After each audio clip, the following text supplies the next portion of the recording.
दोस्तों नमस्कार, स्वागत है आपका एक बार फिर हमारे चैनल उत्तरांचल क्लासेस में। दोस्तों, एक बार फिर हम यहाँ पर जुड़े हैं एक नए वीडियो के साथ जो कि सरोजिनी नायडू पर आधारित है। दोस्तों, ये एमसीक्यूज़ की जो सीरीज़ है, ये कंटिन्यूअसली मेरी चलती आ रही है। इसमें मैं 11 से 12 वीडियोज़ पहले भी अपलोड कर चुका हूँ। इसमें मैंने रोमांटिक एज के पोएट को उठाया, यानी कि ये पूरा जो सीरीज़ है, ये पोएट्री सेक्शन की सीरीज़ है, जो कि यूकेपीएससी पॉलिटेक्निक लेक्चरर और यूकेपीएससी जो जेआईसी लेक्चरर है, उसके सिलेबस को कंसीडर करते हुए बनाई गई है।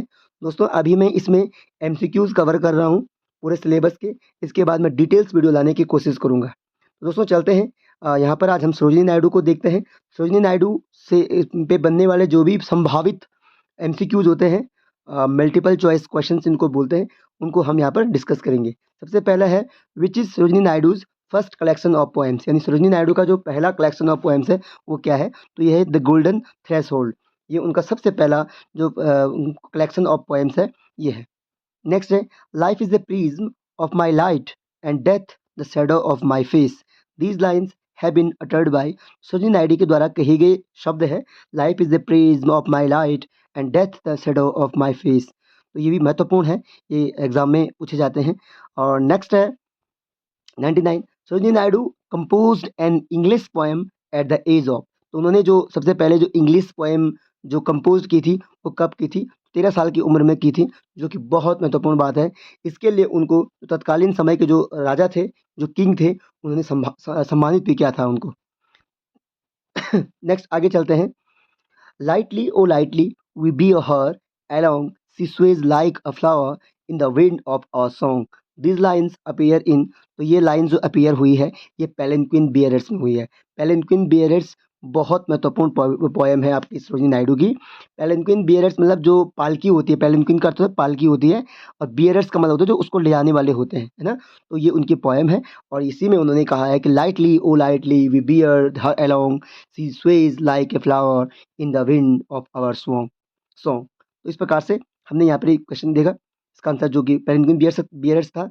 नेक्स्ट हम देखेंगे, इन 1906 at the Calcutta session of the Indian social conference which poetess linked of the separation of women's rights in India with the loss of country's freedom।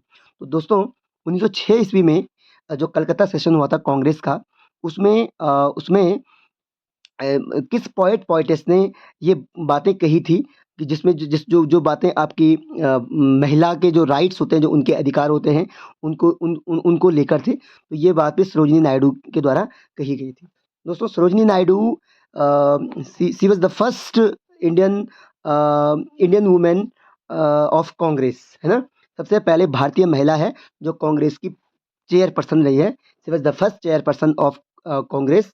And जो कि इसमें दो प्रकार के क्वेश्चन बनते हैं हिस्ट्री में, कि who was the first women chairperson of Congress and who is the first Indian chairperson of women chairperson of Congress. तो women first Indian women chairperson of Congress Sarojini Naidu थी, and first women chairperson of Congress जो थी वो थी आपकी एनी बेसेंट। तो ये ध्यान रखना है। सरोजिनी नायडू ने 1925 में इन्होंने कांग्रेस की अध्यक्षता की थी। She was the chairperson of Indian national Congress. तो ये भी बहुत महत्वपूर्ण क्वेश्चन बनता है। नेक्स्ट है 102 है, Sarojini Naidu second volume of poems the bird of time came out. तो उनका जो सेकंड वॉल्यूम था पोएम्स का, द बर्ड ऑफ टाइम्स, ये कब आया था? तो 1912 ईस्वी में इनका ये वॉल्यूम आया था। इंपॉर्टेंट है, ये भी काफ़ी इंपॉर्टेंट है, काफ़ी बार पूछा जाता है। नेक्स्ट है 103, which poem of Sarojini Naidu is addressed to Gandhi. यानी कि सरोजिनी नायडू की कौन सी पोएम जो गांधी को एड्रेस की गई है, यानी गांधी को संबोधित की गई है? दोस्तों, वेरी इंपॉर्टेंट क्वेश्चन ये है आपका, the lotus eaters. The lotus eaters जो है, ये इन्होंने महात्मा गांधी को क्या की थी?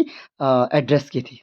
नेक्स्ट है 104 है, which is Sarojini Naidu's last collection of poems. अब देखो यहाँ पर फर्स्ट कलेक्शन ऑफ पोएम्स जो आपने देखा, गोल्डन थ्रेशोल्ड, और लास्ट कलेक्शन ऑफ पोएम्स ये है आपका दोस्तों महत्वपूर्ण क्वेश्चन है ये भी, the broken wing. The broken wing उनका सबसे लास्ट कलेक्शन ऑफ पोएम्स था। और द ब्रोकन विंग जो था, इसको ये बहुत महत्वपूर्ण है। इनके जो सीरीज अलग अलग सीरीज है, जैसे the golden threshold, broken wing, the father of dawn, है ना? इस प्रकार से इनके कलेक्शन है अलग अलग, जो कि इंडियन इंग्लिश पोइट्री में बहुत महत्वपूर्ण है। नेक्स्ट है 105, Sarojini Naidu president over the Congress. अभी मैंने बताया था आपका 1925 में ये कांग्रेस की अध्यक्षा रह चुकी है, chairperson of Congress.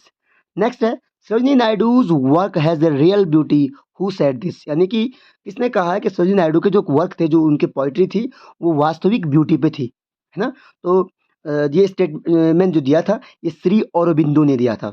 This is very important question, और मुझे लगता है कि ये काफ़ी ऑथेंटिक बुक से मैं इन क्वेश्चंस को लेकर आ रहा हूँ, और एग्जाम पॉइंट ऑफ व्यू से अगर हम देखें तो दोस्तों these are very important questions, और आपको बिल्कुल इन क्वेश्चंस को क्या करना है, देखना है। नेक्स्ट है अगला question, give me to drink each joy and pain, which time eternal hand can meet, give me to drink each joy and pain, which thine eternal hand can meet, these lines appear in, दोस्तों ये lines the souls prayer में कही गई है, and these lines occurred in the mouth from the mouth of Sarojini Naidu, और बहुत महत्वपूर्ण है। द सोल ऑफ प्रेयर्स जो है, ये उनकी पोएम है। तो दोस्तों यहाँ पर हमने डिस्कस किया इन संभावित प्रश्नों को, जो कि आपकी एग्जाम पॉइंट ऑफ व्यू से बहुत ध्यान में रखे गए हैं। दोस्तों आशा है कि आपको ये वीडियो पसंद आया होगा। मिलते हैं अगले वीडियो के साथ, तब तक के लिए धन्यवाद।